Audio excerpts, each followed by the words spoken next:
ఎస్హెచ్ఓఏపీ ప్రేక్షకులకు నమస్కారం. మన ధర్మంలో ఏ పండుగ జరిగినా, ఏ ఉత్సవం జరిగినా, లేకపోతే ఇంట్లో పూజ చేసుకుంటూ ఉన్నా, నిత్య పూజలు చేసుకుంటూ ఉన్నా కూడా ప్రారంభ శ్లోకంగా మనం ఒక 2 శ్లోకాలు చదువుకుంటాం ప్రారంభంగా. ఇది గణపతి ప్రార్థనతో మొదలు పెట్టుకుంటూ ఉంటాం.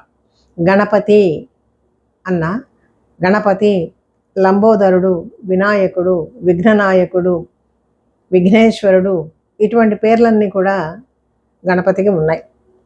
విశేషంగా గణపతి ఆరాధనకు కూడా గణపతి నవరాత్రులు అని చెప్పి కూడా చేసుకుంటూ ఉంటాం. అప్పుడు ఆరాధించబడేటువంటి పరమాత్మ పేరేమిటి? గణపతి. అన్ని గణాలకి కూడా అధిపతి అయినటువంటి వాడు. ఇటువంటి సందర్భంలో ఒక 2 శ్లోకాలు మనందరికీ కూడా బాగా పరిచయమైనటువంటివి, తెలిసినటువంటివి. ఆ 2 శ్లోకాలు గురించి మనం అర్థ విశ్లేషణ చేసుకుందాం.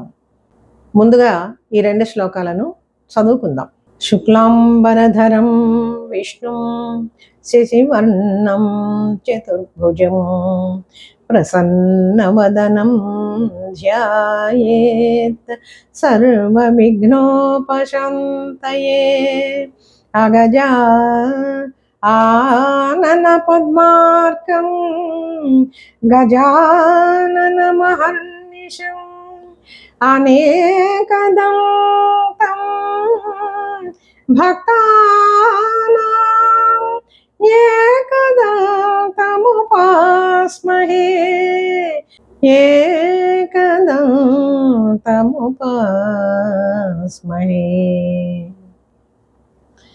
ఈ 2 శ్లోకాలకి ముందుగా మనం అర్థ విశ్లేషణ చేసుకుందాం. శుక్ల అంబరధరం, ఈ 2 శ్లోకాలు కనుక చూసినట్లయితే మొదటిదేమో విష్ణువుకి సంబంధించినట్లుగా ఉంటుంది, రెండవదేమో గణపతి ప్రార్థనగా ఉంటుంది. అయితే విష్ణువు వేరు, గణపతి వేరు అని చెప్పి భావించాలా, లేకపోతే 2 కూడా కలిపి గణపతికి సంబంధించినటువంటివేనా అని చెప్పి ఆలోచించుకోవాలి. పరమాత్మ ఒకే పరమాత్మ తత్వం, విశ్వమంతా కూడా వ్యాపించినటువంటి పరమాత్మ తత్వం భిన్న కాలాలలో భిన్న రూపాలలో మనం అర్చించుకుంటూ ఉంటాం. శ్రీ మహావిష్ణువుగా ఆరాధిస్తే మహావిష్ణువు అనుకుంటాం. అదే కృష్ణుడి పూజ చేసుకున్నట్లయితే కృష్ణ పరమాత్మగా సంభావిస్తాం. శ్రీరామనవమి చేసుకునేటప్పుడు రాముడిగా ఆరాధిస్తూ ఉంటాం. ఒకే పరమాత్మ భిన్న భిన్న కాలాలలో, భిన్న భిన్న ఋతువులలో, భిన్న రూపాలలో మనకి వ్యక్తం అవుతూ ఉంటాడు. ఈ శ్లోకాలకి ముందుగా అర్థం తెలుసుకుందాం. శుక్లాంబరధరం, ఇందులో తప్పులు లేకుండా చదవాలండి. శుక్ల అంబరధరం అని విడదీసుకోవాలి. శుక్ల అంటే తెల్లనైనటువంటి, స్వచ్ఛమైన, ధవళ వర్ణంతో కూడిన అని అర్థం. తెలుపు దేనికి ప్రతీక? శుద్ధ సత్వ స్వరూపానికి, శుద్ధ సత్వ గుణానికి సంకేతం తెలుపు. అంటే ఏ మాలిన్యము, ఏ దోషము కూడా లేనటువంటిది శుద్ధ సత్వము అని చెప్పి అర్థం చేసుకోవాలి. అంటే పరమాత్మకి ఎటువంటి దోషము, ఏ మాలిన్యము ఏది కూడా ఉండదు. అటువంటి స్వచ్ఛమైనటువంటి ధవళ వర్ణంతో కూడినటువంటి అంబరధరం, అంబరము అంటే వస్త్రము అని చెప్పి ఒక అర్థము, ఆకాశము అని కూడా ఒక అర్థం. పరమాత్మ ఎటువంటి వస్త్రాన్ని కట్టుకున్నాడు అంటే శుక్ల అంబరధరం, తెల్లని ధవళ వస్త్రాన్ని ధరించినటువంటి వాడు పరమాత్మ. ఆకాశం మనకు కనపడుతుంది, కానీ అంటుకోవాలి అంటే, చెయ్యి పెట్టి అంటుకోవాలి, తాకాలి అంటే అది సాధ్యమవుతుందా? ఎవరికైనా సాధ్యం కాదు. పరమాత్మ కూడా అటువంటి స్వరూపం కలిగినటువంటి వాడే, అటువంటి తత్వమే.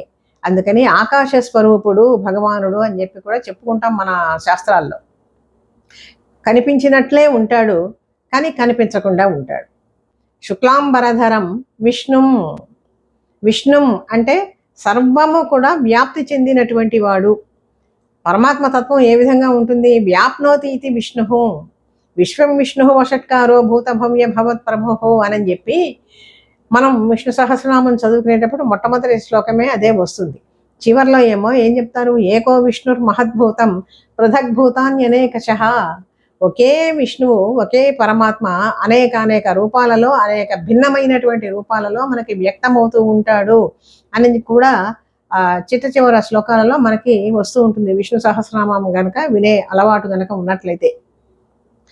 అందుకని శుక్లాంబరధరం విష్ణుం శశివర్ణం, శశివర్ణం అంటే శశి అంటే పూర్ణచంద్రుడికి మరొక పేరు శశి అని. పౌర్ణమి నాటి చంద్రుడు గుండ్రగా ఉంటాడు, అందులో ఒక కుందేలు బొమ్మ లాంటి ఒక మచ్చ కనపడుతూ ఉంటుంది మనకి. దాన్ని మన వాళ్ళు ఏమని చెప్పారు, కుందేలు లాంటి బొమ్మ కలిగినటువంటి వాడు అని. నీడ ఆ విధంగా కనపడుతూ ఉంటుంది కాబట్టి శశాంకుడు. శశము అంటే ఏమో కుందేలు, శశాంకుడు కుందేలు వంటి ఆ వర్ణము ఆ బొమ్మ కలిగినటువంటి వాడు, గుర్తు కలిగినటువంటి వాడు అని చెప్పి శశాంకుడు అని చెప్పి పేరు.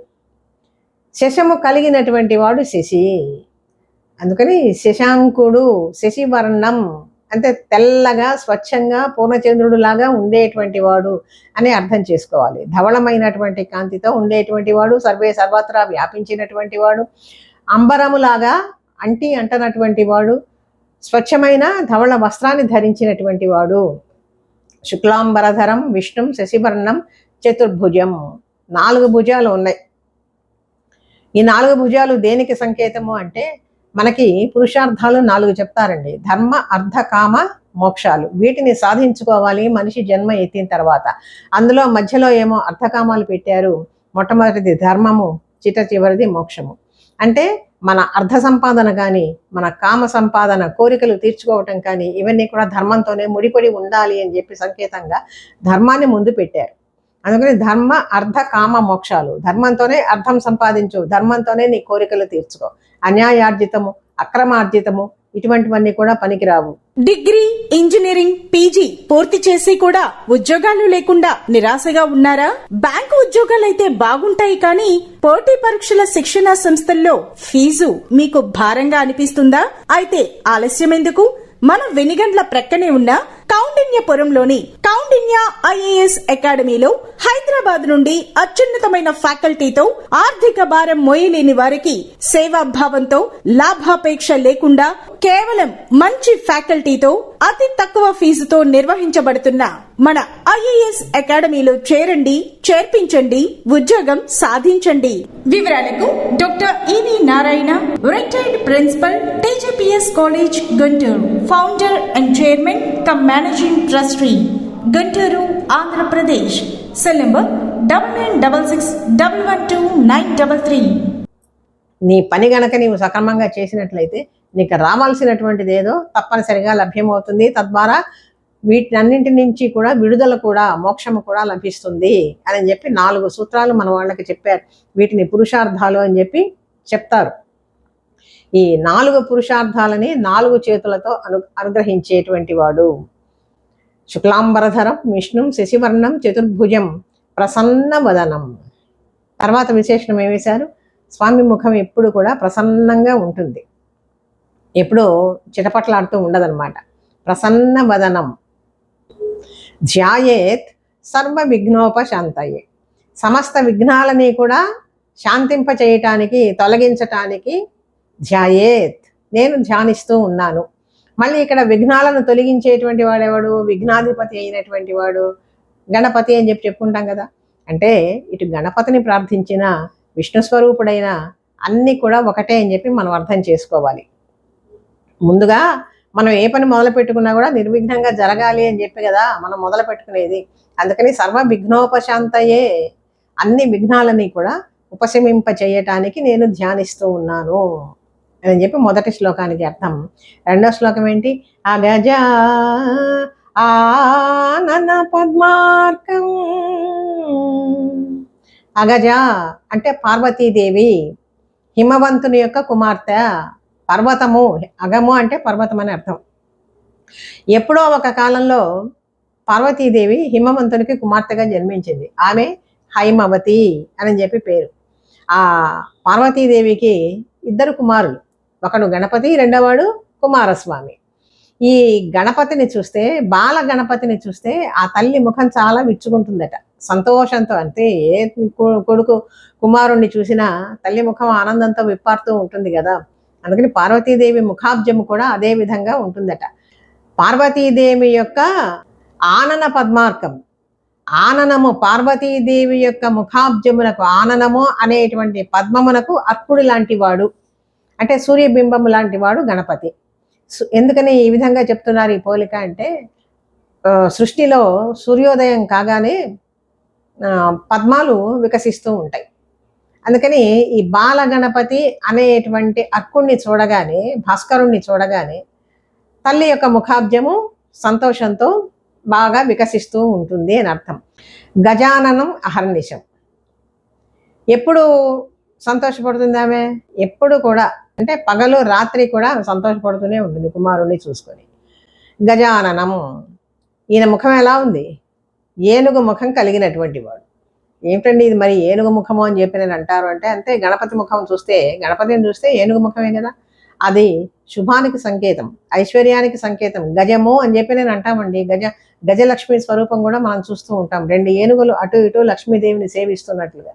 అందుకని భద్రగజము దేనికి సంకేతము అంటే, ఆ భద్రగజము ఎప్పుడు కూడా ఐశ్వర్యానికి, శుభానికి, సుఖానికి, సంతోషానికి, వీటన్నిటికీ కూడా చిహ్నం భద్రగజము. చాలా ఆలయాల్లో భద్రగజాన్ని కూడా, భద్రగజాలు వచ్చి కూడా స్వామిని సేవిస్తూ ఉంటాయి మూల విరాట్ దగ్గర. ఇది కూడా మనం గుర్తుపెట్టుకోవాలి.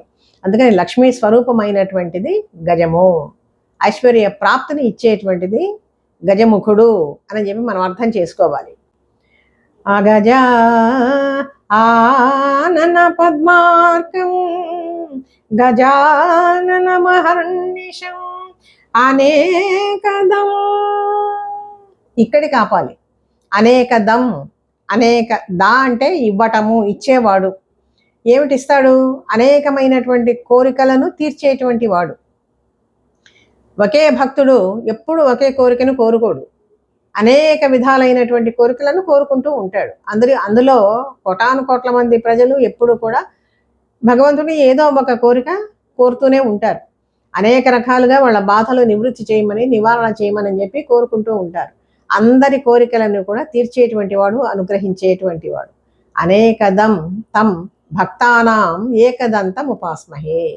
అటువంటి భక్తుల యొక్క కోరికలనన్నింటినీ కూడా తీర్చేటువంటి వాడు ఏకదంతుడైనటువంటి ఆ విఘ్నేశ్వరుడికి. ఏకదంతుడు అని చెప్పి ఎందుకు పేరు వచ్చింది అంటే, ఎప్పుడో ఒక రాక్షసుడు దుష్కృత్యాలన్నీ కూడా చేస్తూ ఉంటే గణపతి వాడిని తన దంతంతోనే సంహరించాడు. అప్పటి నుంచి ఆయన ఏకదంతుడైనాడు అని చెప్పి అర్థం. మరొక అర్థం ఏంటి అంటే, అసలు తాత్విక అర్థం ఏమిటి అంటే, పరమాత్మ ఒక్కడే, ఏకస్వరూపుడుగానే ఉంటాడు అనేటువంటి అర్థం. ఇది మూలమైనటువంటి అర్థం. గజానన పద్మార్కం గజాననం అహర్నిశం అనేకదం తం భక్తానాం ఏకదంతం ఉపాస్మహే. అటువంటి ఏకదంతుడైనటువంటి, ఒకే ఒక స్వరూపుడైనటువంటి, ఏకస్వరూపుడైనటువంటి ఆయన యొక్క చైతన్యం గనక లేకపోయినట్లయితే ఈ సృష్టి అంతా కూడా చాలా స్తబ్దంగా ఉంటుంది, జడస్వరూపంగానే ఉంటుంది. ఇది అవ్యక్తంగా ఉంటుంది ఆయన శక్తి అని మనం గ్రహించాలి. అందుకని ఏకదంతం ఉపాస్మహే, అటువంటి నిన్ను నేను ఉపాసిస్తూ ఉన్నాను అని చెప్పి అర్థం ఈ 2 శ్లోకాలకి. మరొక భాగంలో మరొక మంచి విశేషంతో మళ్ళీ కలుసుకుందాం. ఈ అవకాశాన్ని నాకు ఇచ్చినటువంటి SHOAP యాజమాన్యం వారికి నా ధన్యవాదాలు తెలియజేసుకుంటూ ఉన్నాను.